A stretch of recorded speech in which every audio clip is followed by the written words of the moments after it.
One day I'm gonna be everything I wanna be. I don't let it get the most of me. One day I'm gonna be free. I wanna be everything I'm gonna be.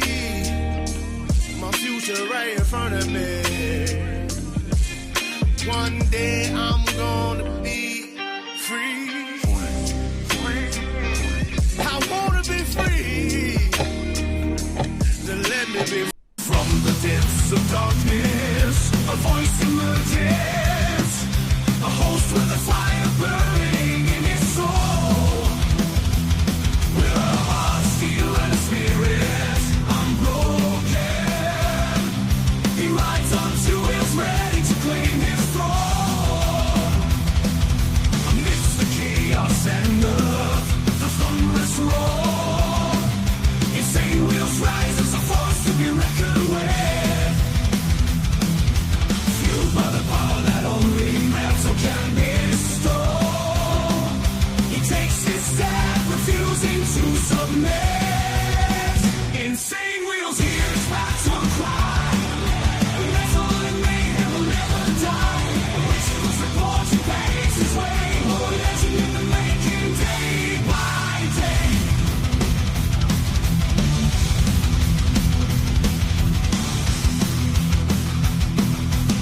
Man, oh man, do we have a lot to discuss this morning. Great to see everyone in the chat, by the way. Let's get it.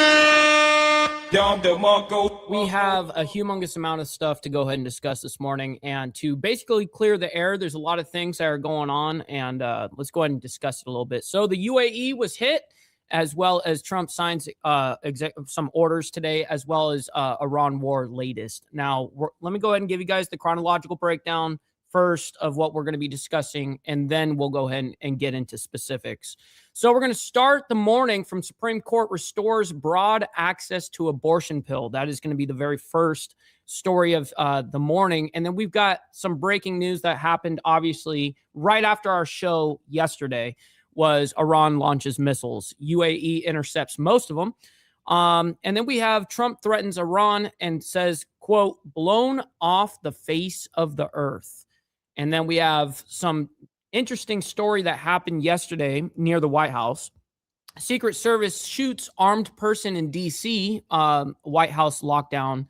And then we have, believe it or not, there was an innocent juvenile bystander that was struck by suspects' gunfire, not from Secret Service. So it says Secret Service shooting, juvenile bystander struck by suspects' gunfire. The Secret Service confirmed Monday that a juvenile bystander was struck by gunfire after an armed suspect opened fire near the White House. The suspect, who was shot by Secret Service officers, is currently hospitalized. The juvenile suffered non-life-threatening injuries. Wow. Thank God for non-life-threatening injuries to that child. And then we have some very, very interesting developments that's happening with that whole White House correspondent dinner shooting. The judge yesterday actually apologized to that man and over his treatment. So it says former federal prosecutor Nima Rani is going to be joining to this conversation to explain what happened during Monday's court appearance by Cole Allen, the suspect in last month's White House Correspondents Association dinner shooting. Says Magistrate Judge Zia Faroukui, I can't say that person's name correctly, I'm sorry, apologized to Allen over his reported treatment in jail, saying his jail conditions are too harsh. Allen was also taken off suicide status. So now you can go ahead and go into the White House, rush security, start shooting at Secret Service agents, and you're going to have the judges here that are going to be apologizing to you. Pretty mind-blowing, to be honest. That is some radical shit. That is some activism shit, actually. But we're just calling it like it is. Anyways, we've got a Houston shooting that happened 12 hours ago. Father, mother, and 2 children found dead in possible murder-suicide. Says Houston police are on the scene following a deadly shooting where officials said multiple people were killed. According to Houston police, the shooting happened just before 5:30 p.m. near the intersection of Avalon Place and Kingston Street in River Oaks area. Officials have confirmed 4 people are dead on the scene: a father, a pregnant mother, and 2 children. So, and aged 4 and 8. Well, a pregnant mother, that would be 5 people. You got a father, a mother. She also is pregnant, so that's a third, and then 2 children aged 4 and 8. Wow. Houston police are saying the shooting is possible murder-suicide. Authorities said the children were last seen on Sunday night and were found in their beds. Officials also said the mother had dinner with a relative on Sunday night. We're told a babysitter found the victims on Monday. Officials have not confirmed the names of the victims. Not yet. Wow, that's terrible. Quickly, we're going to move into this whole thing with Iran. U.S. sinks 7 Iranian boats after UAE Strait of Hormuz attacks. This comes out 3 hours ago. U.S. Central Command reports that it sank 7 Iranian small boats operating in the Strait of Hormuz. This after Iran launched its first missile and drone attack on the United Arab Emirates since a ceasefire with the U.S. took effect on April 8th. And it fired 2 drones at a ship in the Strait of Hormuz, UAE authorities said Monday. And then, of course, we have just 2 hours ago, we do have an update from the Pentagon and Pete Hegseth. Hegseth and Kane provide urgent update on Iran war amid escalating hostilities. And then last but not least, we have this whole thing, that this outbreak of people getting sick on these cruise ships. And, well, it didn't just happen to one cruise ship. Now it's happening to a whole different thing here. So let's go ahead and read it. Cruisers stranded after hantavirus. I think that's how you say it. Hantavirus breakout. 3 dead and 7 ill. Now, the way that you get hantavirus actually is from rat droppings, believe it or not. That's where you're subject to it. So 3 dead and 7 ill. The World Health Organization is monitoring a hantavirus outbreak aboard a cruise ship that has left 3 people or 3 dead and 140 plus cruisers stranded. According to the WHO, the 147 passengers and crew, 7 people have become ill, among who 3 have died. 1 is critically ill and 3 are reporting mild symptoms. Man, we have a lot to get through this morning. It's a humongous morning for us. Listen, let's go ahead and do our call to actions real quick, and then we'll get quickly into the stories. Make sure you guys hit that like button. Double tap that screen if you guys are on the vertical side. It's what we do Monday through Friday. And make sure you guys hit this subscribe button. This is what we do. And then, of course, Saturday morning for members only. Now, please consider becoming a member, starting only at $3.99 a month. We're making sure we're not breaking the bank out there with anybody. But check it out. This is what allows us to be on these airwaves as well as have these lights on. So thank you guys for becoming members and staying members. A little side note here, follow my Instagram at BallValveTV, where I post everything behind the scenes of not only my life, but as well as the show, Millennial Food Time Breaking News, as well as the campaign trail, man. It's a great way to get a hold of me one-on-one. And we also have a Discord server down below in the video description down below of any live video. That's where we continue all of our conversations. Make sure you guys join up on that. And last but not least, all super chats, super stickers, gifted memberships, and membership signups are, of course, all going to be presented live and shouted out onto the show. But if you guys would like to skip that YouTube 30% brutal cut that they take from your hard-earned cash, we have these platforms that are scrolling around the screen. At any time, you guys can donate to those. And, of course, I get 100% of the proceeds. And I'll read out loud anything that comes our way, just like a super chat. So I've got our email up ready to rock and roll. We're scanning always. All right. Great to see everyone in the chat, man. I'm very honored to have all of you guys in here. And also thank you. A big shout out to Motorbomb Virginia and the coffee crew, Sick Bastard, all of you guys over there for giving a raid over to Insane Wheels this morning. I'm very appreciative. Thank you for hanging out with us. We got Shyla as well as Miss Lotus. We got Prez as well as Steve Easy and Steve Posey. Shout out to you guys, man. We got Wildcard up in here as well as Rick Young. Shout out to you, by the way. Good morning. We got Dean Savage over there over there in Israel, actually. We got Rabbit of Chaos as well. Lucy stalking you, Mike. That's her whole life is stalking me, okay, dude? Anywhere I go, if I go into the bathroom, she's stalking me. If I'm on the couch, she's stalking. If I'm on the bed, she's stalking. That's really what happens. What's up, Young? I see you up in the building as well. Let's see. We're trying to get as fast caught up as possible. Yeah, I try to be, you know what I mean? We got Jack Talcott. Blessings to you, kind sir. Great to see you in the chat as well. We got Chatting with Stacks, my man. Good morning. We got VC, Virginia Chaos as well. Good morning to all of you guys, man. We got Pumper. It's been a minute. Great to see you in the chat, bro. All right, let's go ahead and get into this craziness. We have a big morning ahead of us. We probably are going to get into a little bit of OT, but let's go ahead and get in. As we are following some Supreme Court restores broad access to abortion pill. Which abortion pill? breaking news at this hour coming in, the Supreme Court now restoring broad access to the abortion pill mifepristone, blocking a ruling that threatened to upend one of the main ways that abortion is provided across the country. The order signed by Justice Samuel Alito temporarily allows women seeking abortions to obtain the pill at pharmacies. What's up, Charles Adams? Yes, by the way, she budgets and she makes sure wherever I'm at, she is going to be right there next to me. So it's pretty funny. Or through the mail without an in-person visit to a doctor. Those rules had been in effect for several years until a federal appeals court imposed new restrictions just last week. And of course, this is some of the video of the So were the restrictions where you did have to get a prescription? Now you don't need a prescription? I'm thinking that's what is being said here. Naomi, great to see you in the chat, by the way. Good morning to you. That we are talking about, if you're not familiar with it. Now, the majority of abortions in the U.S. are obtained through medications, usually a combination of mifepristone and a second drug. Their availability has blunted the impact of abortion bans that most Republican-led states have started enforcing since a 2022 Supreme Court ruling that overturned Roe v. Wade and allowed for state bans. Louisiana sued to restrict access to mifepristone, asserting that its availability undermined the ban there. Some Democratic-led states have laws that seek to give legal protection to those who prescribe the drugs via telehealth to patients in states with bans. Justice Alito's order will remain in effect for another week while both sides respond and the court more fully considers that issue. Manufacturers of mifepristone filed emergency appeals asking the Supreme Court to step in. So again, if you are just joining us, the Supreme Court now restoring broad access to the abortion pill mifepristone. Wow. All right. So at least you guys know that that is happening from the Supreme Court standpoint. Real quick, Naomi Bitchomi coming in with the 15 months, by the way, saying Steve Easy owes me DQ coupons. Well, that's a fact. He owes me too.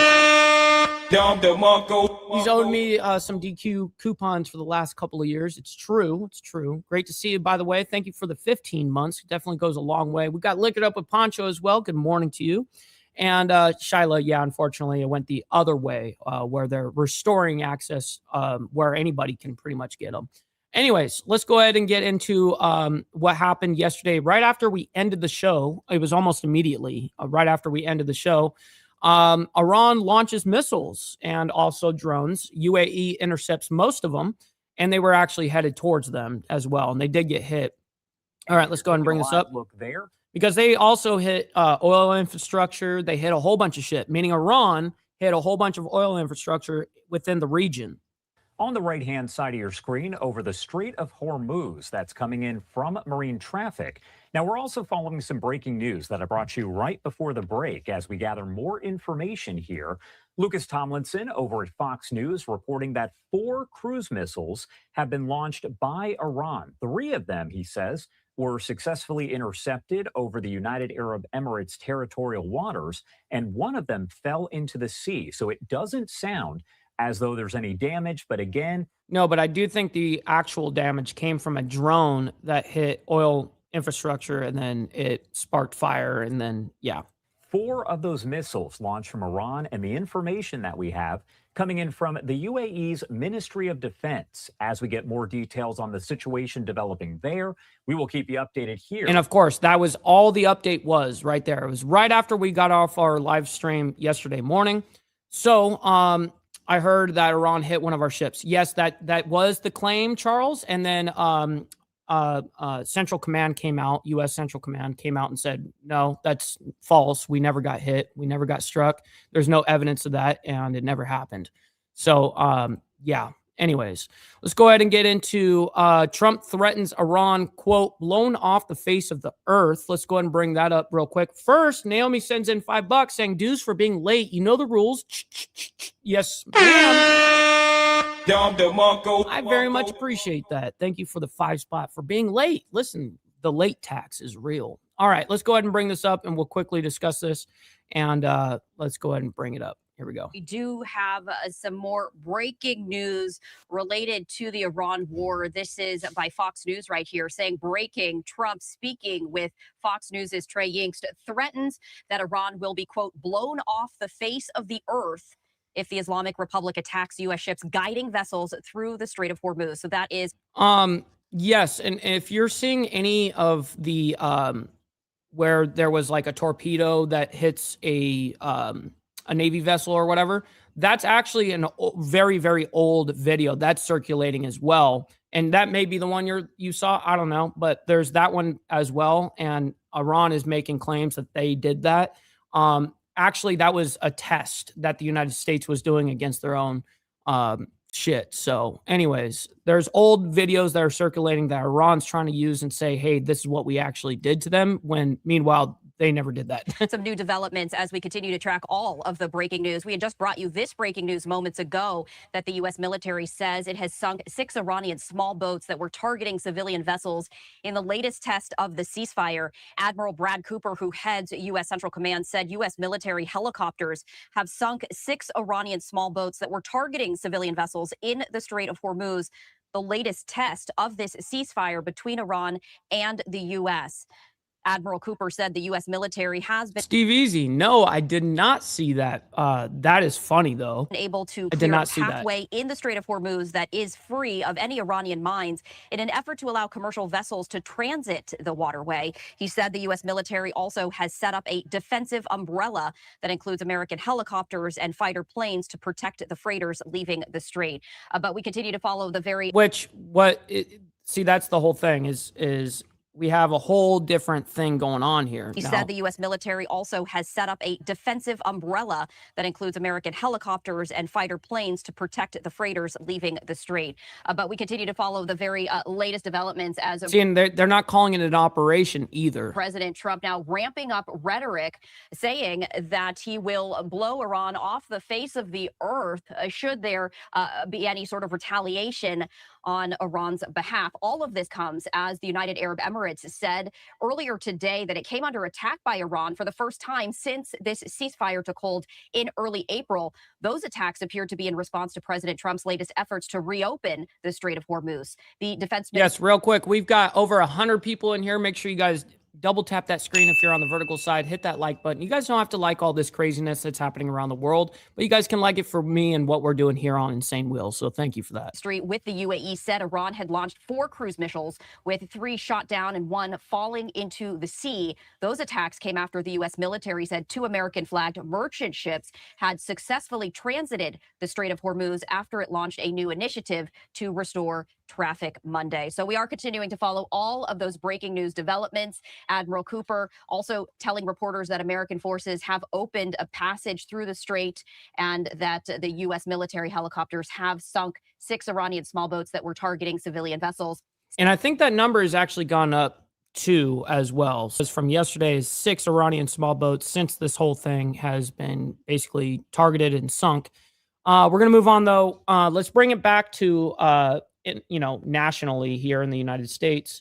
So we have something that happened yesterday that was a definite, some crazy shit. Secret Service shoots armed person in D.C., White House locked down. Now, what's crazy about this is there was a juvenile bystander that was struck by the suspect's gunfire, not the Secret Service gunfire, but from the suspect. So unfortunately, that is the story right now. Let's go ahead and have these two. We'll follow back to back with those stories here. Anna Marsick. We are following some breaking news outside of the White House there in D.C. That's a live look at the scene right now. But for one moment here, I'm going to put up this X post on your screen there. That is coming from the U.S. Secret Service Office of Communications. U.S. Secret Service. Brother Sick Bastard. Yes, sir. Good morning. Personnel are on scene of an officer-involved shooting at 15th Street and Independence Avenue in Washington, D.C. One individual was shot by law enforcement. Their condition is currently not known, so please avoid the area as emergency crews are responding. Once again, this breaking news coming in just as Trump was there inside the White House speaking at that small business summit. Taking a look right now. Yes, sir, brother. So loud. Make sure you guys hit the like button on both sides. Appreciate that. Great to see you. Good morning. This is a live shot coming from Fox 5 DC there. The Associated Press did put out an article saying an individual was shot by law enforcement Monday near the Washington Monument. According to the Secret Service, the person's condition and the circumstances surrounding the shooting around 15th Street and Independence Avenue were not immediately known. Once again, on your screen right now is a live look there at that scene. We do see that there are some police cars there. It looks like far off in the distance there, you can see some of that yellow crime scene tape there. So it does look like a reporter might be stepping into the shot there too. And let's go ahead and fast forward here. Secret Service says an individual was shot by law enforcement near Washington Monument. White House briefly locked down. Let's go ahead and fast forward a little bit. MPD is on the scene of this investigation at 15th Street and Independence Avenue Southwest. The scene is secure. Avoid the area as roads will be closed for several hours. Additional updates to come as information is confirmed. Okay, let's go ahead and fast forward.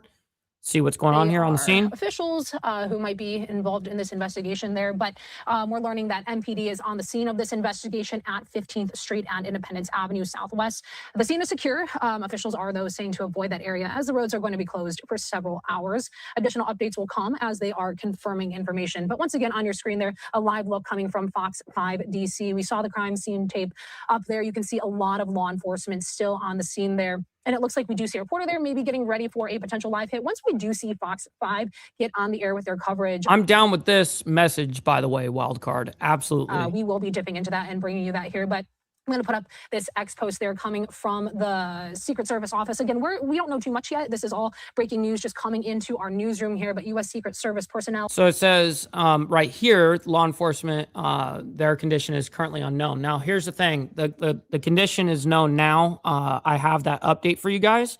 But first, let's see if we get any other images or posts here. The Associated Press putting this article out not long ago saying an individual shot by law enforcement. We already know that. We already said that. You're just on repeat now, lady.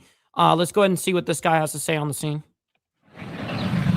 Yeah, hey there, Marina and Jim. Still large police presence here, still streets and EVG, my man, good morning. Parkland closed at this hour. And behind me here, this is basically, you'll see here, the intersection of 15th Street and Independence Avenue Southwest. You see a lot of law enforcement. DC police are here, U.S. Park Police, there are not National Guard troops. The actual answer to this, Easy Frank, is because I'm a loud person. You know, anytime that I sit down here, Lucy's like, oh, dad's about to get super loud, you know, because I do have a loud voice. But anyways, that's to answer that. And U.S. Secret Service, who were the first to report that a law enforcement officer has shot somebody. And in that scrum of police officials with the white shirts, we saw MPD's interim police chief, Jeffrey Carroll, at one point. Don't see him right now, but you have a lot of law enforcement. And as we're going to pan down here, what we're seeing from our vantage point here, and I don't know if the police tape is blocking it, but there is a backpack and a pair of sneakers I see it. that are inside a smaller perimeter of police tape inside this wider perimeter here.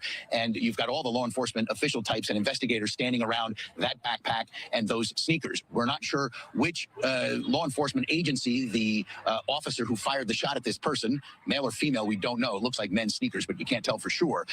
We don't know which law enforcement officer fired the shot, which agency he or she works for, but the U.S. Secret Service was the first to put this out. So a lot of people... All right, so that's enough because we actually have the update, so we don't need... Let's just see if there's anything else that's happening here. That we just heard about there coming outside of the White House. Now, a live look at that scene as Fox 5 was just wrapping up that coverage there. We heard the report. And then they said that they're going to do a briefing. Okay, so let's go and get into this and see what we can get out of it, you know, for information-wise. Now, first, you know what we haven't done? We haven't even done the money part yet. All right, just get the money part done. Give me money.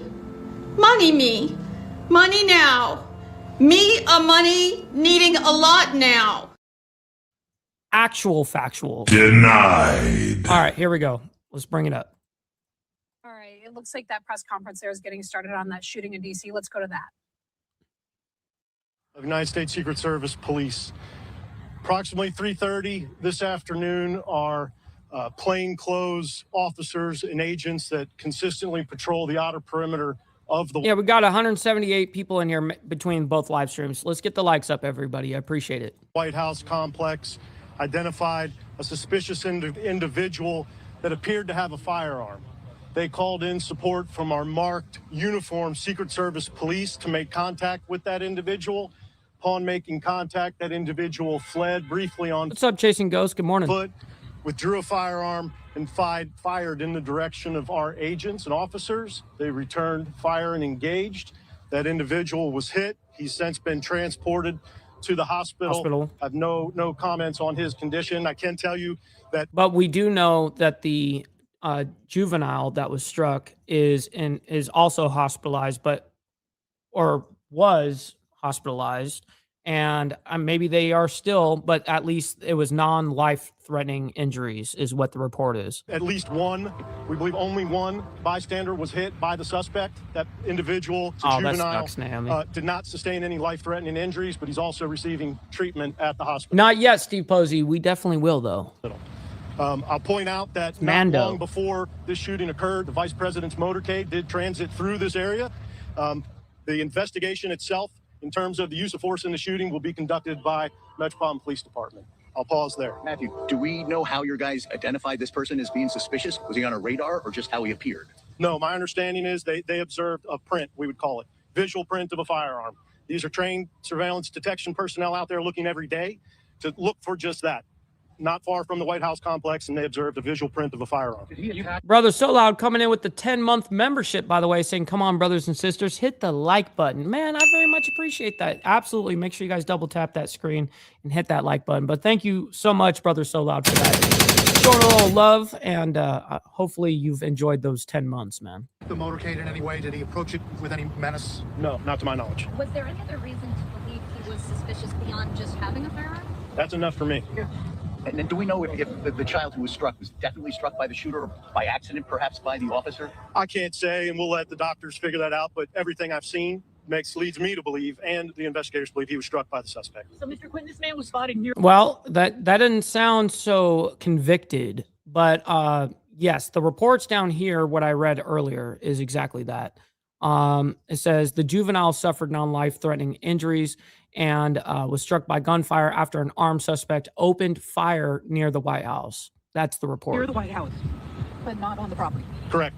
Not on the property. Real quick, wow, hold on. We got Sterling Wheel dropping a Mega 5 bomber. Very much appreciate that. Hopefully you're enjoying your, topless Taco Tuesday, as well as Cinco de Mayo, everybody. Great to see everyone in here hanging out with us for a little Cinco de Mayo, absolutely. We got Chrono up in the building. Shout out to you, by the way. Good morning to you. Great not far. To see you. We are, just real quick, we're not far at all. You have been here from where this incident took place. Can you tell us exactly where he was spotted? Not here? It was... I can't say exactly, but they had been following him for a brief period of time before uniformed police engaged. You mentioned he didn't Let's go one at a time. Go ahead. Approach the motorcade. Was there any indication that that was his intent? No, but we will get to the bottom of that. And Matthew, did you say anything to the officers? I'm not at liberty right now until we get for sure. Any sort of communication? Again, I can't say right now. And the vice president in the motorcade went past before this incident happened? Yes. And Matthew, we see a backpack and sneakers there. Are those the suspects or are those the kids? I'm not sure. The backpack you probably see is our first aid trauma kit that our officers providing life care after shooting the suspect. Well, that's actually good clarification, because it's like, yeah, you guys posed it like as if that was like evidence or something. Do you have an age on the child that was struck? Is it male or female? I can just tell you right now that it's a juvenile. I warned you yesterday, Steve. Easy. I warned you guys yesterday. The price surge of oil is just insane right now. No. So do two more questions, guys. I'm sorry, say again? Do you believe this is related potentially to the other recent attempts on Trump's life? I can't say. I'm not going to guess on that. I can tell you that every time, one, we're patrolling this area, and every site we do, 24/7, hardcore. Whether or not it was directed to the president or not, I don't know, but we will find out. Brother So Loud with the 10 spot and didn't even say anything with it, just wanted to show a little love. Well, man, I very much appreciate that. Thank you very much, kind sir, for the 10 spot. Recovered? Yes. And Matthew, Can you tell us what it was? Morning, Charlie. Hold on that. And Matthew, I'm sorry, real quick, this lady. Do we have a name on the man who was shot and taken to the hospital by the Secret Service? I don't know specifically, so I'm going to not tell you. An adult male. And Matthew, can you just confirm it was not a uniformed Secret Service officer, but a plain clothes, and was it a male officer?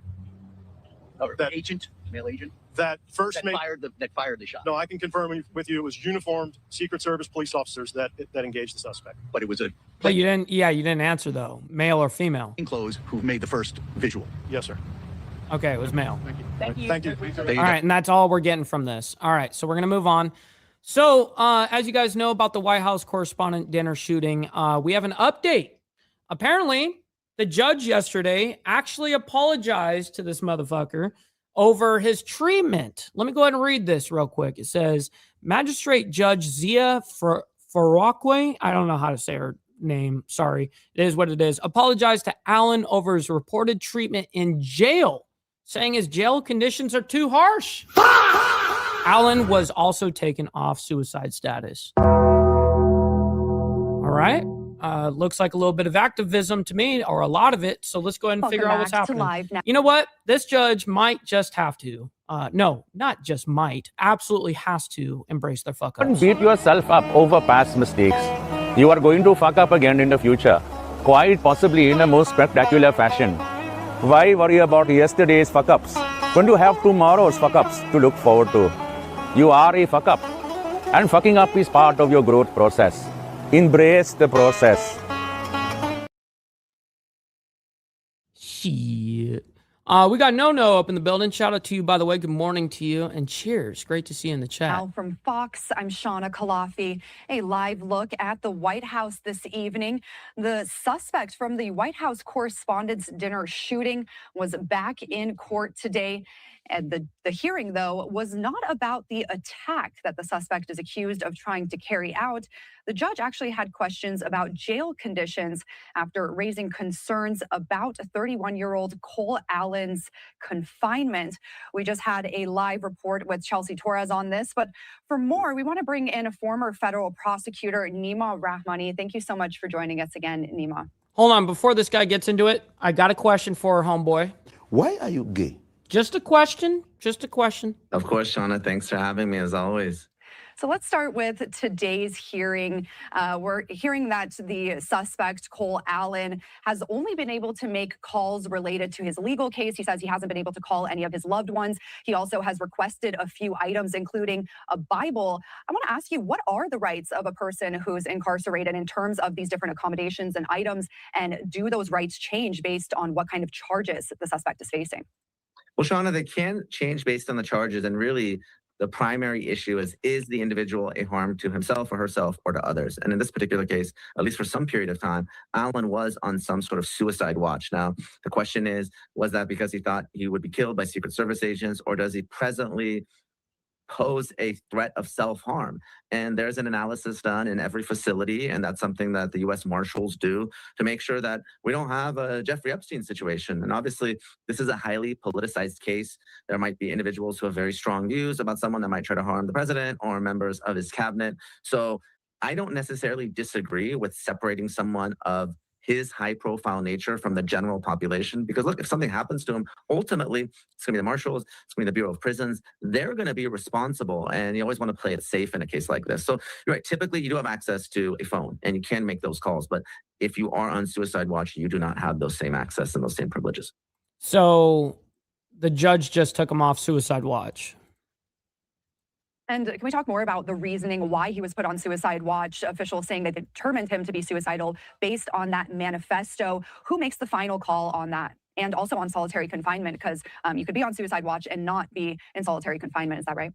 Yes, that's absolutely right. So those are decisions that are made by the individuals at the facility. So when I was the Department of Justice, the U.S. Attorney's Office, there would be individuals that were isolated in segregation, the SHU special housing unit. And sometimes I would have to call the head attorney at the facility to talk about a particular inmate and see if he would be available in court and what the circumstances would be. Those aren't decisions that are made by prosecutors. And usually those aren't decisions that are made by judges because we are not in the facility. We don't know how many beds they have, what this... Yeah, I don't care about him being taken off suicide watch. What I do care about is the judge apologizing. Base conditions in. And the issue is, unlike inmates who have been convicted, who are typically in the custody of the Bureau of Prisons, they can be sent anywhere in the country based on space, based on risk factor. But when you have an individual in pre-trial detention, which is what we're dealing with right now, because they have to make regular appearances in court, oftentimes they have to be in the MDC or the closest facility, because otherwise, to get them to and from court proceedings, they can't be in another state. That just doesn't make any sense. So This assessment in this particular case was based in large part, at least reportedly, by Allen's manifesto, where he said that he did not expect to survive the shooting. I think law enforcement and that gave them the immediate right. I understand. Interpreted that as Off some the sort of thought of manifesto. self-harm, and the judge took issue with it and disagreed and said that he thought that that statement meant that he would be killed by law enforcement, not be apprehended alive. As you said, the judge today saying they disagree with the DOJ about holding Allen in solitary confinement. At what point the judge even apologized to Allen about the conditions in the Oh boy. jail. Was that surprising to you? And what kind of precedent could that apology set, especially in a case with so many eyes on it like this one?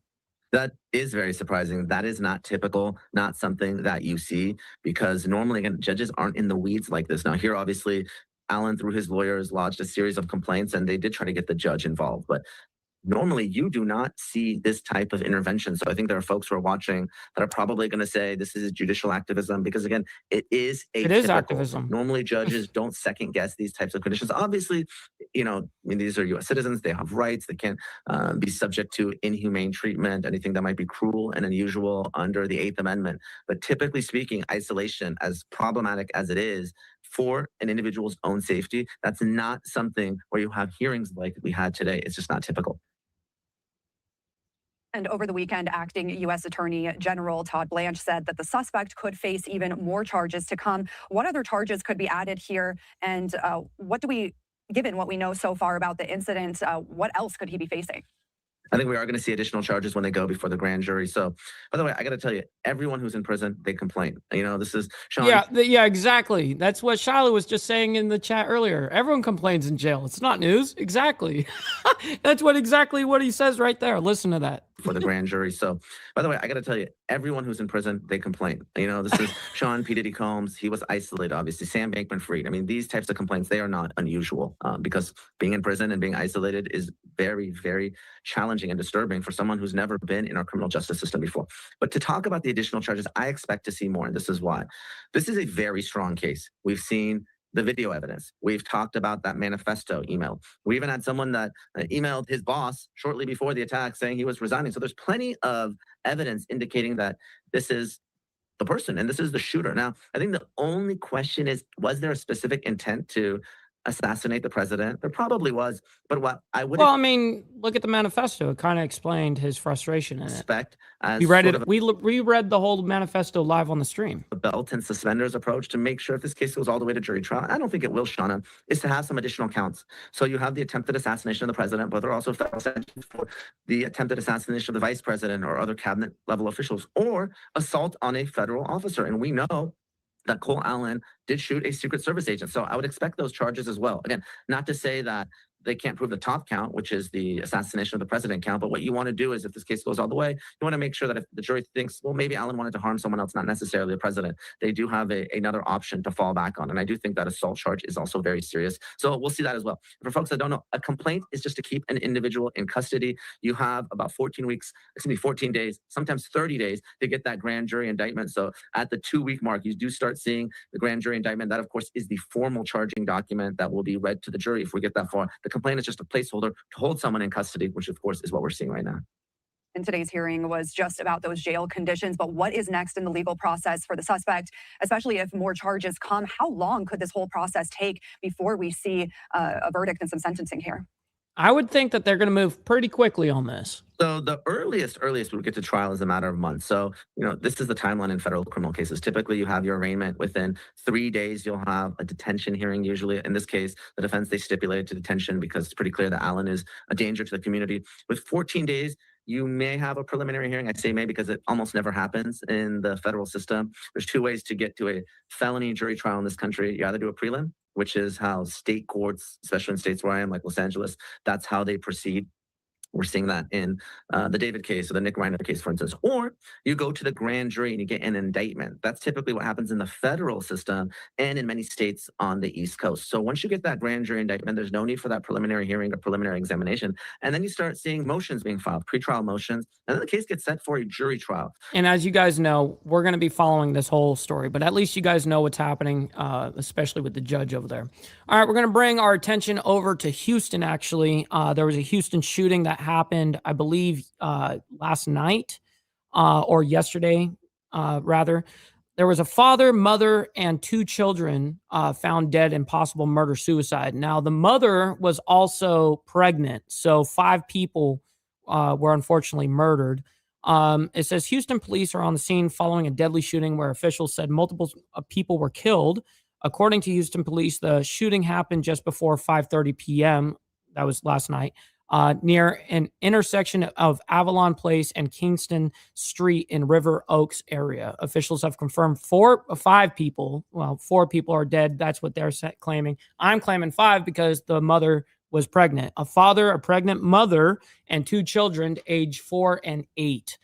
Houston police are saying the shooting is a possible murder-suicide. Let's go ahead and bring this up, quickly discuss it. This sounds like a terrible Houston, story here. Texas.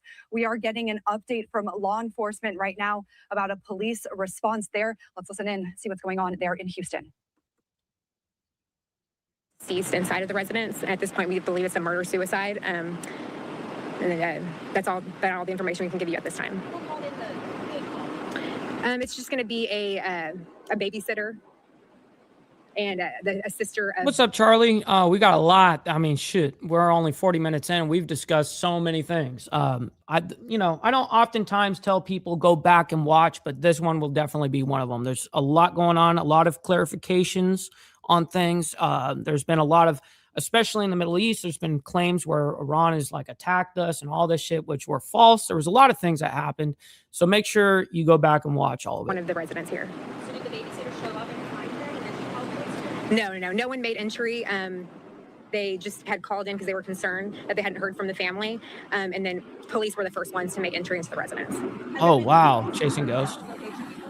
What's up, Tiffany? By the way, good morning to you. Happy Topless Taco Tuesday, as well as Cinco de Mayo, everybody. Hopefully everyone's enjoying themselves. Absolutely. Not sure of. Seymour Cannabis, good morning. They're all family members. I'm not able to say yet at this time. Is it true the woman was pregnant?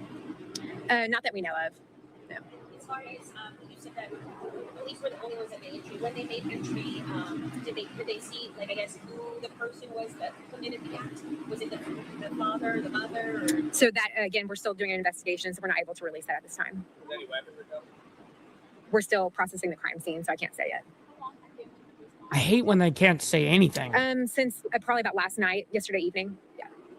What's up, Paul Barron, over there on the Facebook side of things? Good morning to you. Male, female, and children? Again, we're not going to release the identity right now of the individuals or anything about them at this point, but it does appear it's a family. How difficult is it for officers? That's true so far, Charlie. That is true.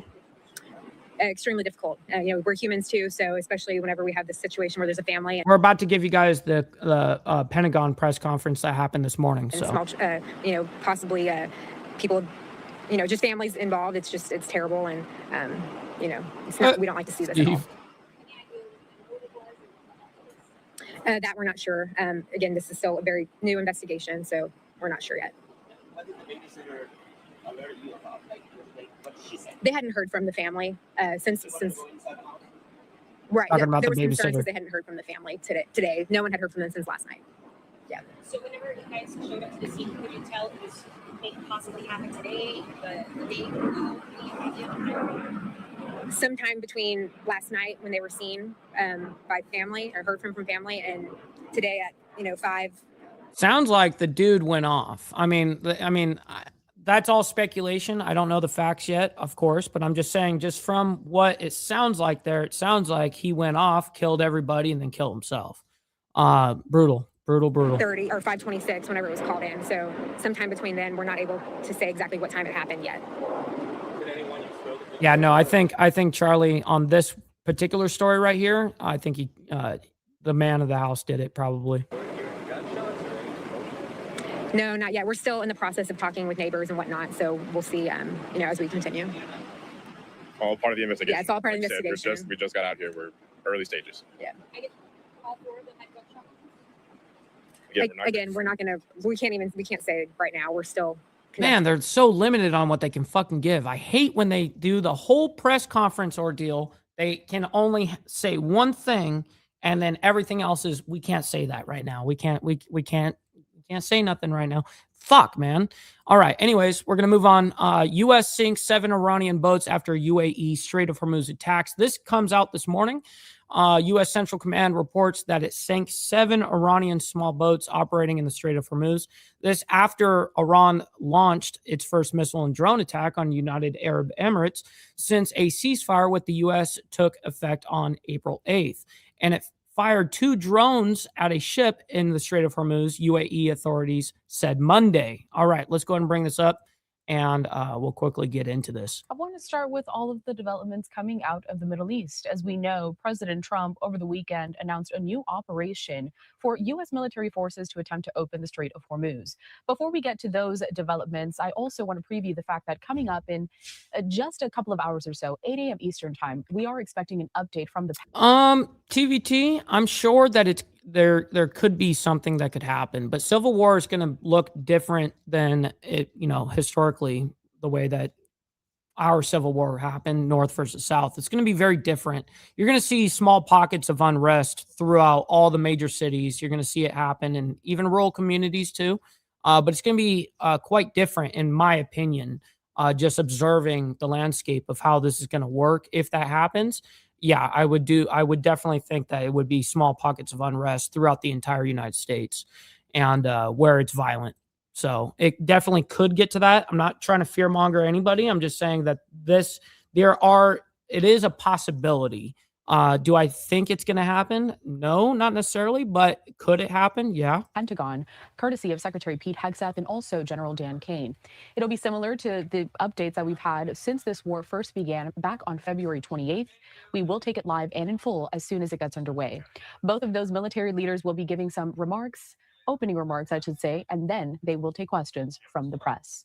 Moving on, though, to what we can expect to hear from that update, and also taking a live look at the radar system here, courtesy of marine traffic of the Strait of Hormuz. The Associated Press. Now that's facts, Steve Easy. Saying this, that the U.S. military said it fired on Iranian forces and sank 6 small boats targeting civilian ships as it moved to reopen the Strait of Hormuz just yesterday. The UAE, which is a key American ally, also said it had come under attack from Iran for the first time since that ceasefire first took effect in early April. The U.S. military said 2 American-flagged merchant ships had successfully transited the strait on Monday as part of this new initiative that I just mentioned right off the top there. Meanwhile, though, the UAE Defense Ministry said its air defenses had engaged 15 missiles and 4 drones fired by Iran. Authorities in the Eastern Emirate said that 1 drone sparked a fire at a key oil facility, wounding 3 Indian nationals. The British military reported 2 cargo vessels ablaze off the UAE. Now, Tehran did not outright confirm or deny the attacks, but early on Tuesday, Iran's foreign minister said on X that both the U.S. and the UAE, quote, should be wary of being dragged back into a quagmire. A lot Shit.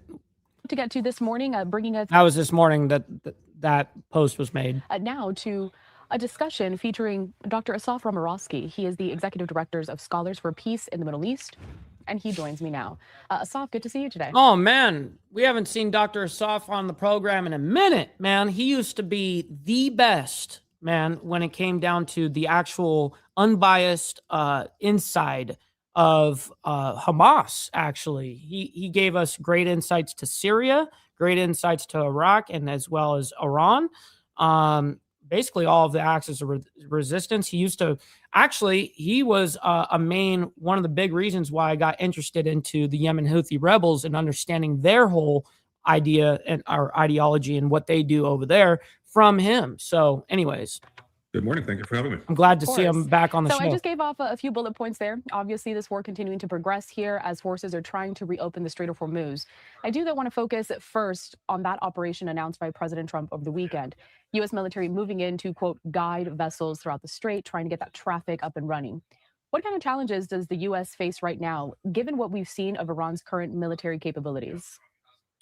Well, let's put it into context. First of all, from a political standpoint, he's called it Project Freedom. He called it a project, not an operation. Well, they call it exactly what I was just about to say. It's called a project. It's not another operation. It's a project. So it gives it a whole different classification. in order to deal with the 60 days stop and go regarding From the War Congress. Act. And this whole project that he put in place there really is to safeguard the Straits of Hormuz. The Iranians made this all about, this is really their last kind of stand vis-a-vis their leverage ability and their ability to try to hijack the economics of the situation here. So, You know what's crazy is even though, Charlie, it is semantics, you know how people are like, oh, that's just semantics. People brush it off. It's like, well, semantics are important, you know, and that's why nomenclature from different, I mean, all these politicians, all of it matters. All of it, the way they say things, it matters. there has been a constant attempt, and successfully, I would say that that we are going to safeguard ships coming in and out. The attacks that have come in have been clearly intentional, coming out of the Iranians. Let's also be clear here that Iran is losing about $435 million a day, given with the straits being closed. And they can't stop drilling. So if they stop, I didn't realize that it was going to be that much money for them that they're losing per day. $435 million per day. Drilling, that they lose the capability. So they have this stockpile of crude oil sitting around that cannot be.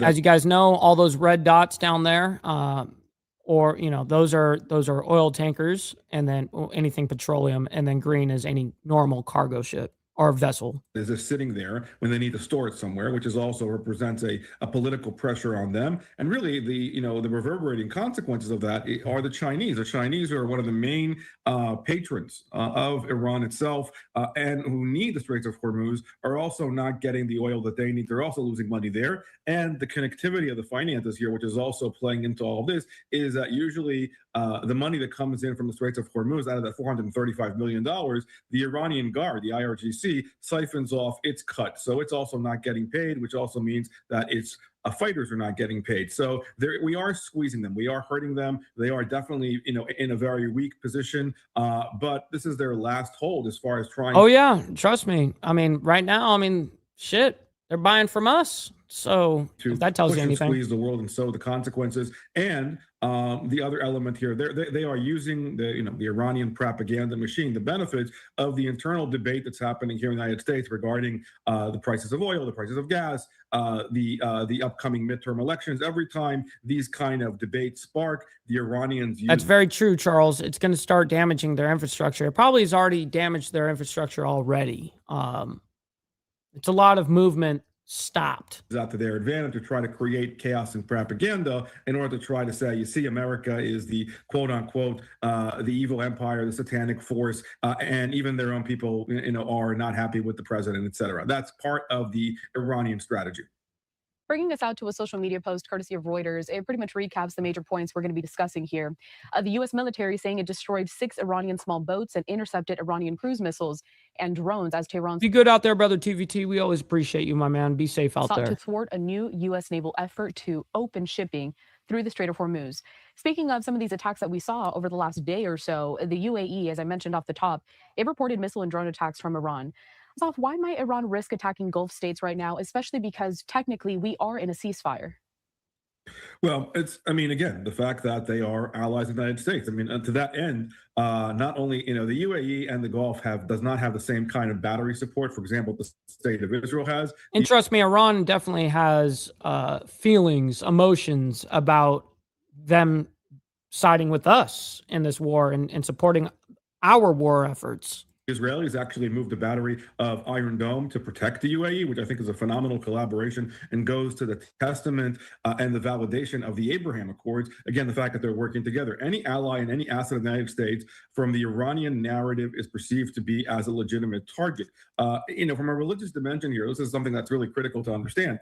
This entire war itself, and any wars with the Iranians, are part of you guys need it desire for an Iranian hegemonic superiority from a religious dimension as well. It's a goal here to create superiority for Shiism. And when Iran talks about its own sense of self, they talk about the Persian Empire. And so the whole narrative is part of that dimension. And really, also from their perspective, the crux of the war itself is a tension between Sunni states and Shia states. And so the fact that Gulf states represent Sunnism, the fact that Saudi Arabia is the guardian of Mecca, that all goes part to the heart of all this. The Straits of Hormuz, from their perspective, is not only That's facts, Charlie. That's facts. An economic artery for them. For many reasons, it also becomes an identity and a religious dimension to them as well. So the terms that they look at these, the geographical control of the area also speak to the religiosity that plays into this dimension as well. When you try to understand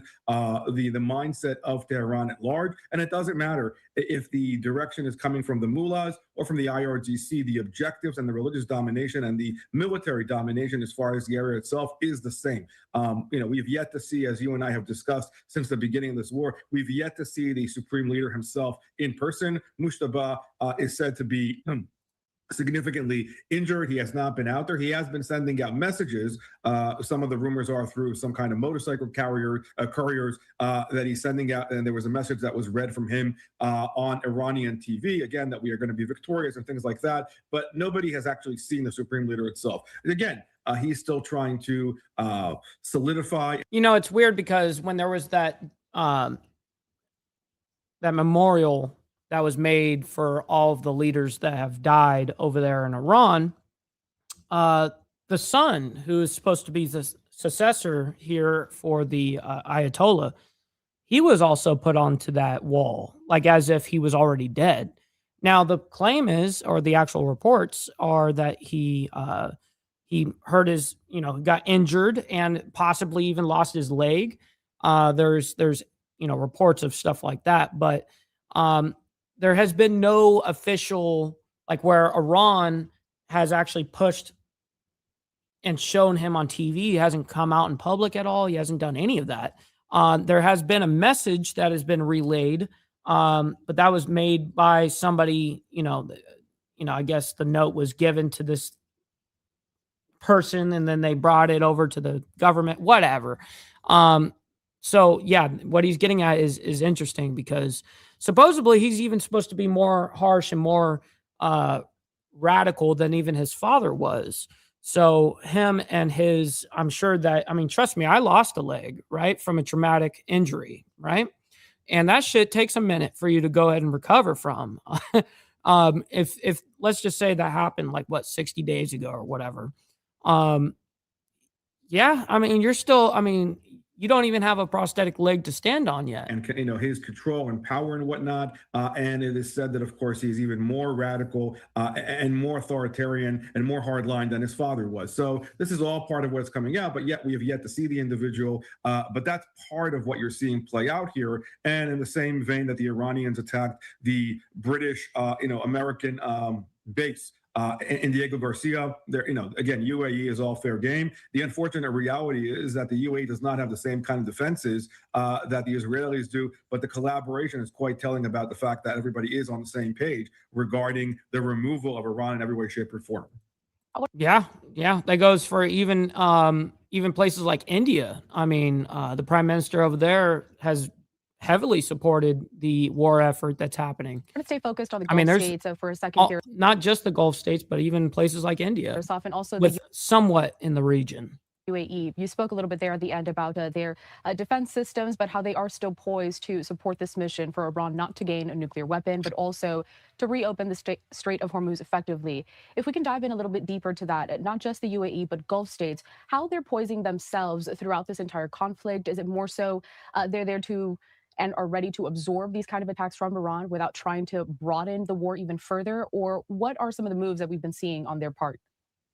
So ideologically speaking, which again I think is very telling as far as the larger kind of front that has been presented, in contrast to the Europeans, the Gulf states, Israel, have all been on the same page with us as far as the United States, as far as this war itself. Actually, the message that has come out of the Gulf, out of Saudi, out of the Israelis, even before this so-called ceasefire came about, was that we should not be taking our foot off the gas, because they know that if the war is not done properly, we're going to be in a similar situation. Well, yeah, trust me, if we were to abandon the situation right now and Iran continues its everyday life from right here, right now, they're going to be super pissed off, meaning Iran, is going to hold a grudge against these Gulf states. So, and these guys will be subject to their shenanigans as well. Years from now, and given Iran's nefarious, definitely complex and complicated, really, grandiose goals here of continuing its quest for the bomb itself. We've seen Iranian capabilities at the beginning of this war vis-a-vis ICBMs. We know that Iran has been able to smuggle some uranium aside, though many of these sites have been indeed targeted. And so all of this is coming out of the Gulf. And I think the Gulf is making a very clear stance as who they stand with, and they stand with us. And they understand that Iran, for 47 years, has been and is the largest destabilizing force in the region itself. Well, they're definitely the bully for sure. They know how they squeeze the rest of the countries. And so this is all part of the understanding the politics, the culture, and the military threats that are playing out here. I mean, the UAE and the Gulf, have been taking in a lot of hits as a result of this war, but the collaboration and the coalition coming together has been indeed very positive. That relationship that we've been able to establish vis-a-vis trying to create, once again, deterrence in the region as we're realigning the Middle East as far as where everybody stands, that has been happening in a very positive way, and they deserve credit for that. I think that the only outlier in all of this, as it relates to the Gulf states, of course, related to the Qataris. Qatar, to my mind, is a terrorist sponsor state. They've been playing it as the fire. I like how some people call it Qatar and some people call it Qatar. I've always known it as Qatar, but fighter and the arsonist, though they have been trying to win the hearts and minds here in the States. And as far as their involvement with the war in Gaza since the beginning, as far as ensuring that money gets to Hamas. So there's a problem with the Qataris. They've also been trying to buy our higher education and K through 12 education, but that's a separate issue. And the concern on the Qatari front is that all the focus has been on Iran is that they are working together with the Turks in order to develop potentially another kind of a jihadi Sunni axis to try to fill the void of Iran. Again, there are many moving parts here as it relates to the positive and the negative. Man, Dr. Asaf, he is super thorough, and that's why I've always appreciated his insights and his connections that he holds behind the scenes as well. All right, we're going to get into this whole next story here. We're officially into overtime. So guess what? There's no tax on overtime. Let's get it. So make sure you guys send in your donations. There's no tax on tips. There's no tax on overtime. Shit. All right, let's go ahead and get into this. This is from just about an hour and a half ago. Pete Hegseth and General Kane provide urgent update on Iran war amid escalating hostilities. This is this morning, just an hour and a half ago. Well, as you know, President Trump has directed U.S. Central Command to restart the free flow of commerce through the Strait of Hormuz under the umbrella of Project Freedom. To be clear, this operation is separate and distinct from Operation Epic Fury. Project Freedom is defensive in nature, focused in scope, and temporary in duration, with one mission: protecting innocent commercial shipping from Iranian aggression. American forces won't need to enter Iranian waters or airspace. It's not necessary. We're not looking for a fight, but Iran also cannot be allowed to block innocent countries and their goods from an international waterway. Iran is the clear aggressor, harassing civilian vessels, threatening mariners from every nation indiscriminately, and weaponizing a critical choke point for its own financial benefit, or at least trying to. For too long, Iran has been harassing ships, shooting at civilian tankers from all nations, and trying to impose a tolling system. Iran's plan, a form of international extortion, is unacceptable. That ends with Project Freedom. 2 U.S. commercial ships, along with American... Remember how he says it, Project Freedom, not an operation, not whatever. They're calling it a project. Destroyers have already safely transited the strait, showing the lane is clear. We know the Iranians are embarrassed by this fact. They said they control the strait. They do not. So American ships led the way, commercial and military, shouldering the initial risk from the front, as Americans always do. And right now, hundreds more ships from nations around the world are lining up to transit. CENTCOM, along with partner nations, is in active communication with hundreds of ships, shipping companies, and insurers. All of these ships from all around the world want to get out of the Iranian trap that they have been stuck inside. As a direct gift from the United States to the world, we have established a powerful red, white, and blue dome over the strait. American destroyers are on station supported by hundreds of fighter jets, helicopters, drones, and surveillance aircraft, providing 24/7 overwatch for peaceful commercial vessels, except Iran's, of course, which is why our ironclad blockade remains in full effect as well. In fact, 6 ships tried to run the blockade out of Iranian ports as Project Freedom commenced, and they were all turned around. This is more than strategy, it's also humanitarian. By breaking Iran's illegal stranglehold, we're protecting the lives and livelihoods of sailors from dozens of countries, securing global energy routes, and preventing shortages that hit the world's poorest people the hardest. Once again, America is using its strength to lift up others. Iran is trying to subjugate the world. To what remains of Iran's forces, if you attack American troops or innocent commercial shipping, you will face overwhelming and devastating American firepower. The president has been very clear about this. We prefer this to be a peaceful operation, but are locked and loaded to defend our people, our ships, our aircraft, and this mission without hesitation. To Iran, let innocent ships pass freely. These international waters belong to all nations, not to Iran to tax, toll, or control. To our partners, allies, and the rest of the world, this is a temporary mission for us. As I've said before, the world needs this waterway a lot more than we do. We're stabilizing the situation so commerce can flow again, but we expect the world to step up. Real quick, little intermission here. Make sure you guys double tap that screen and hit that like button if you guys are on the horizontal side. I very much appreciate it. You guys don't have to like and love all this craziness that's happening around the world, but you guys can like it in this video because of what we're doing here. So I very much appreciate it. At the appropriate time and soon, we will hand responsibility back to you. To the incredible Americans executing this mission right now, simply thank you. Your courage, your readiness, your unmatched professionalism and precision are why the world can breathe easier today and every day. You are and always will be the greatest fighting force in human history, unmatched always. Project Freedom is underway. Commerce will be flowing, and America is once again leading with strength, clarity, and purpose for the benefit of the entire world. Our will is unshakable. God bless our troops. And God bless the mighty United States Navy as well. Mr. Chairman, over to you. Thank you, Mr. Secretary, and good morning, everyone. Thanks for being here. On Sunday, at the direction of the President, CENTCOM initiated Project Freedom with the objective of facilitating the safe passage of international commercial shipping through the Strait of Hormuz. Over the past 7 weeks, Iran's repeatedly threatened and attacked commercial shipping in the Strait in order to effectively cut off commercial traffic and damage the global economy. By obstructing one of the world's most critical maritime checkpoints, a vital transit route for approximately 1/5 of the global oil consumption, Iran is weaponizing the global supply chain. This action disregards established navigational rights in the law of the sea, and the regime led by the IRGC is effectively attempting to hold the entire global economy hostage. Let me give you an update of the last few days of activities, and if you take a look at the map here, as the Secretary said, the United States has established Project Freedom to open up the Strait of Hormuz. This graphic highlights the kinetic engagements that the Iranians have attempted to make or have taken against the region. The green dots and blue dots show the groupings of commercial, cargo, and tanker vessels. And the United States has established a significant presence over the strait here in order to open up the free flow of commerce, noting the blockade still continues along the eastern flank.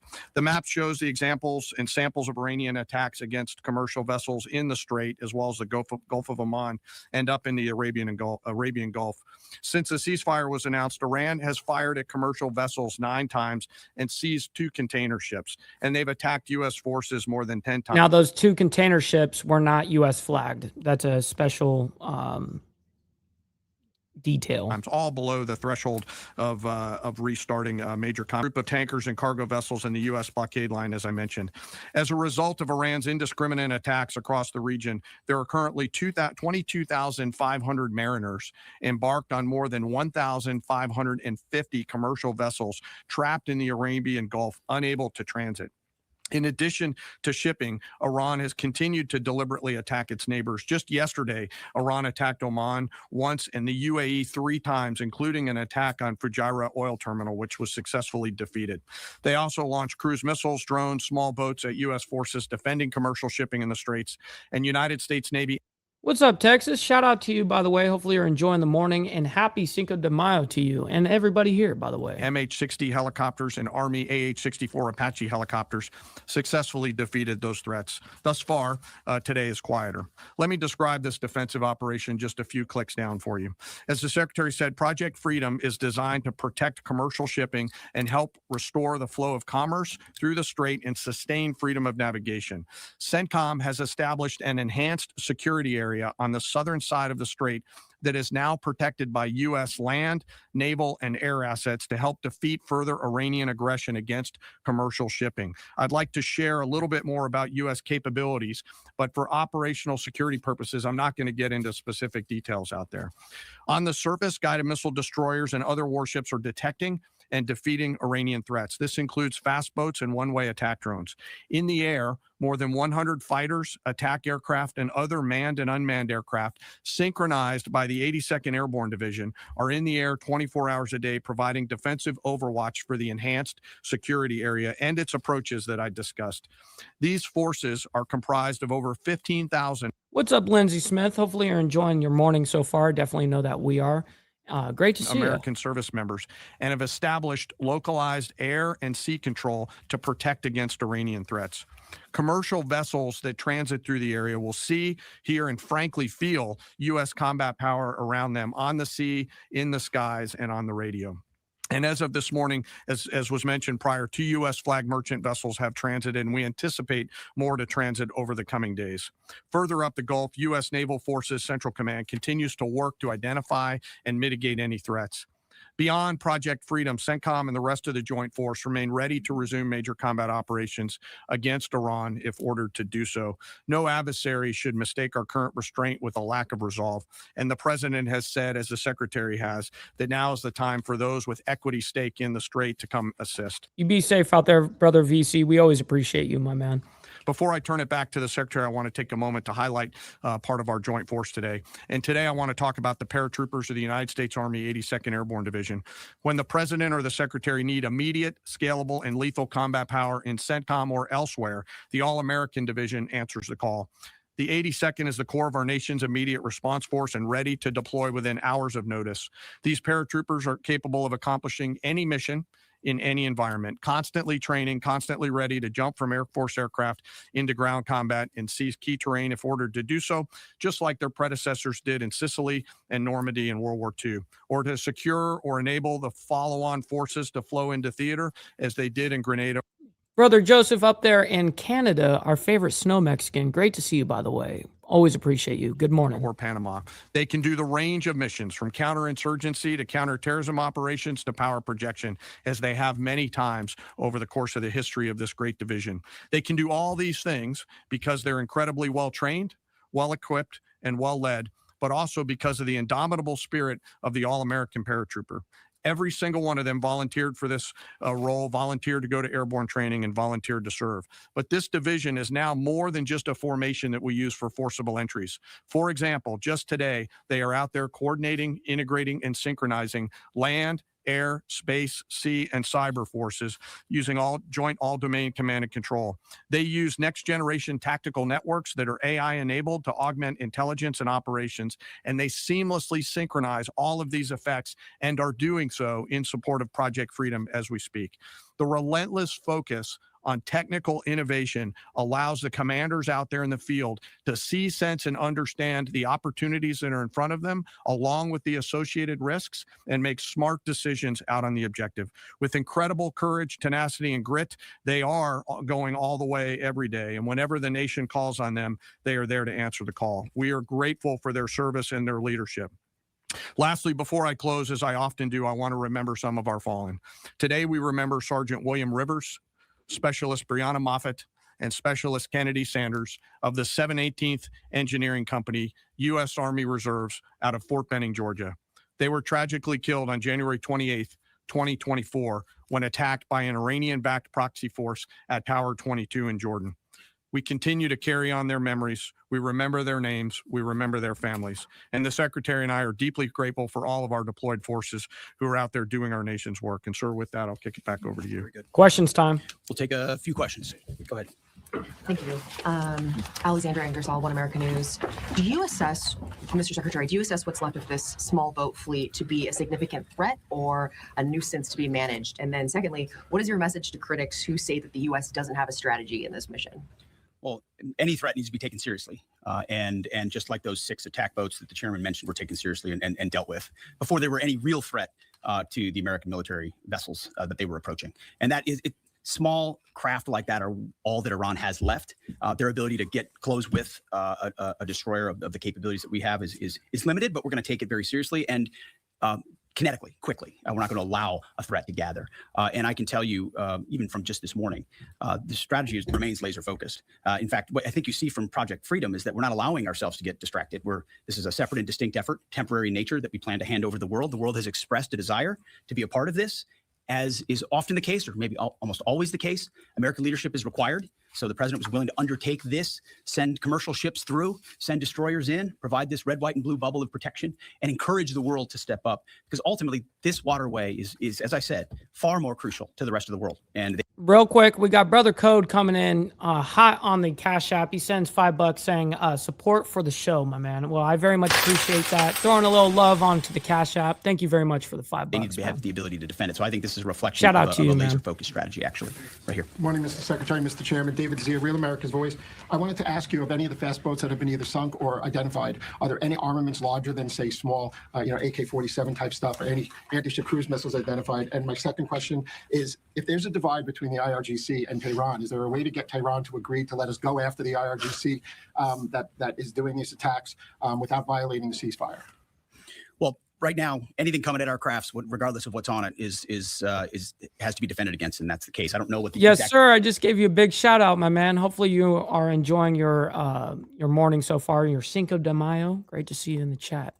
Armaments over on those fast Thank boats. you for the $5, man. And also, I got to give a big shout out to you on another level. You will send me Cash App, $5, $10 here and there when we're not even live. It'll be like in the evening, on like a Sunday. And you're like, hey, man, just wanted to show you a little love. Man, I really appreciate that. Sincerely. There's nothing like an offline donation. I'll tell you Nothing one thing. significant on the fast boats. Rifles Thank or you, bro. small machine guns. There were some small coastal cruise missiles shut down as well. So there's some frothiness in the beginning aspects of this that were dealt with very directly by our destroyers. And we're communicating both overtly and quietly to the Iranians to allow this defensive operation to happen on behalf of the world. There are some actions the IRGC takes sometimes that are outside the bounds of what maybe Iranian negotiators would like. That's their job to rein that in and ultimately create a condition for a deal, right? That's not something I talked about in these remarks, but that's happening in real time. Iran has an ability to make that deal. But what we're demonstrating with Project Freedom is they don't control the strait. I mean, we know Iran is embarrassed by the fact that our blockade is holding and we can run ships through, and we're going to help the world run ships through. And if they hold it at issue, the whole world knows who's doing it. It's not us. We're willing to open it up. Yes, real quick, let's get the likes up on both sides of the equation. We've got 2 live streams going. Make sure you guys, if you're on the vertical side, double tap that screen. If you guys are on the horizontal, make sure you guys hit that like button. You don't have to like all this craziness, but you guys can like it for me and what we're doing here. So thank you guys. It's Iran, and that creates a dilemma for them. We hope they make a deal. Yes. Thank you, sir. And everything they stand for, General Steve. Kane, Mary Margaret with the Daily Wire. You said that the attacks by Iran so far are below the threshold of restarting major combat operations. What is that threshold? And then for Secretary Hegseth, are there still concerns about mines in the strait? And can you kind of clarify these reports of kamikaze dolphins that we've heard about? I haven't heard the kamikaze dolphin thing. It's like sharks with laser beams, right? The threshold of restarting is a political decision above my pay grade. What I'll say is it's low harassing fire right now. It feels like Iran is grasping at straws to try to do something across the southern flank.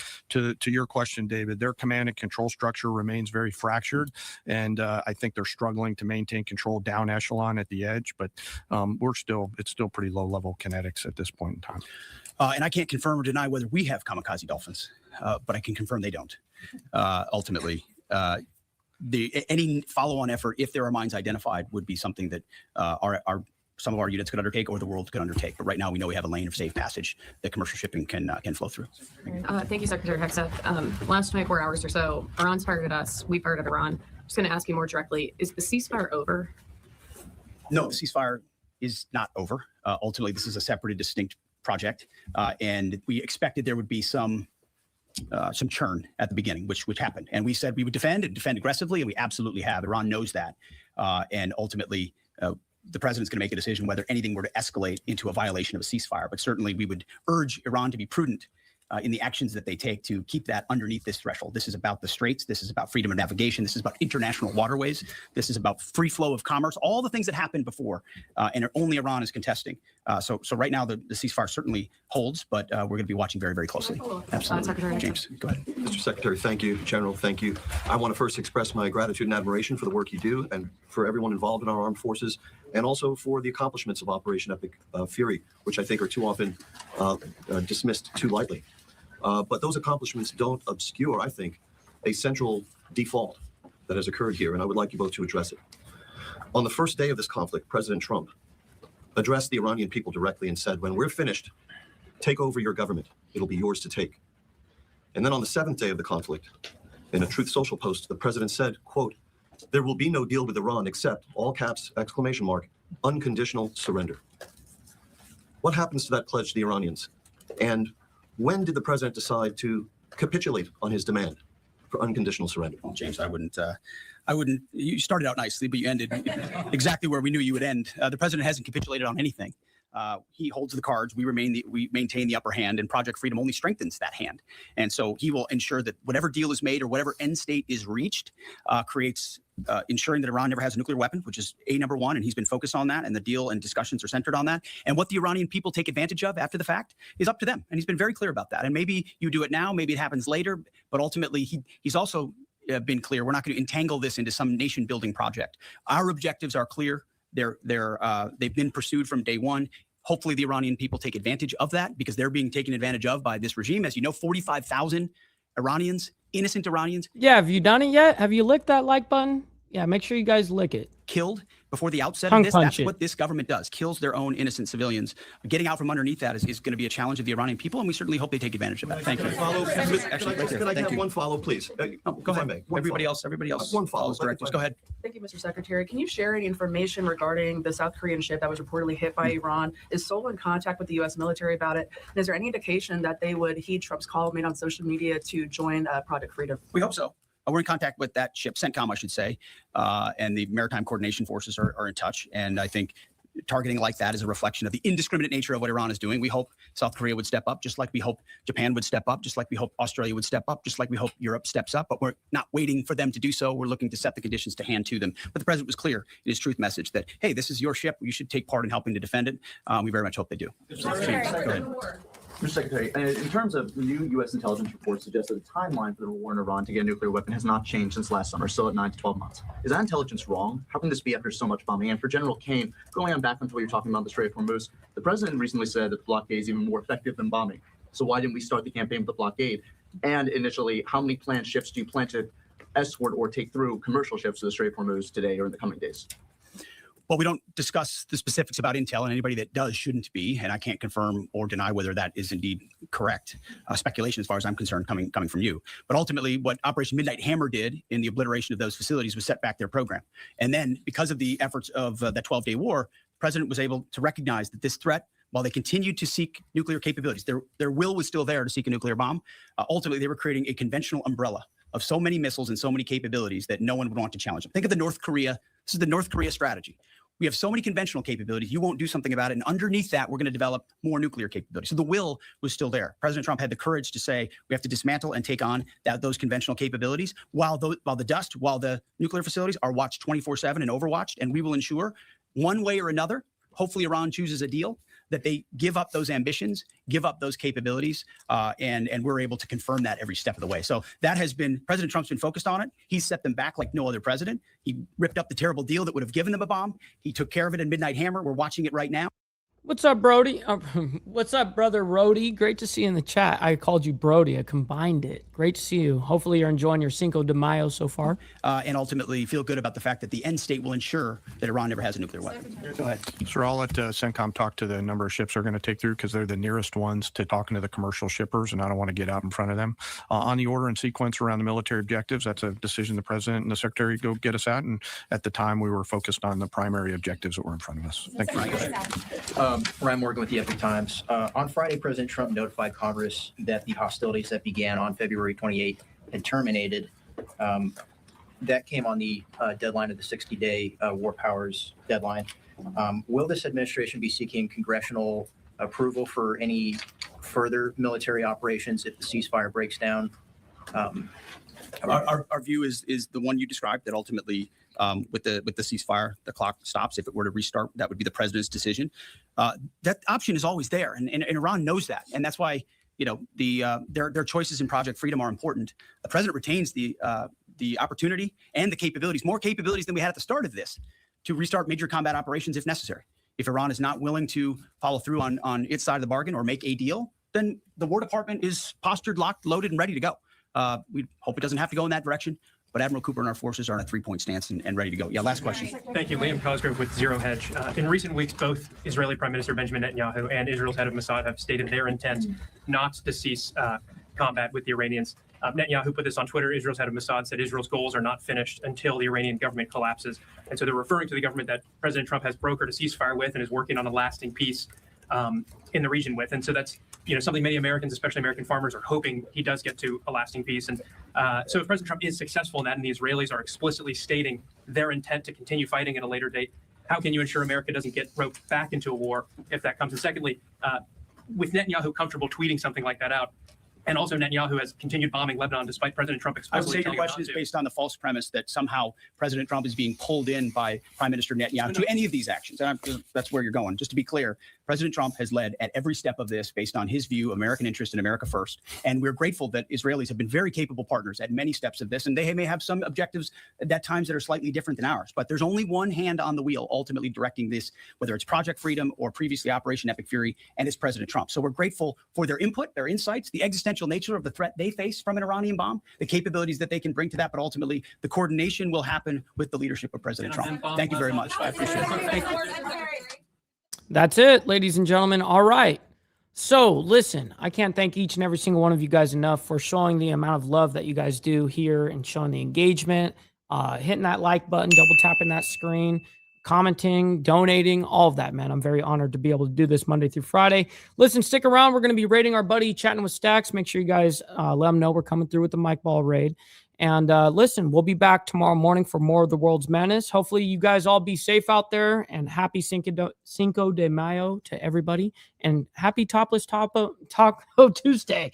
It's been a great show. So I can't thank each and every single one of you guys enough, and stay blessed. God bless everyone. We'll see you guys very soon. Much love. From the depths of darkness, a voice emerges.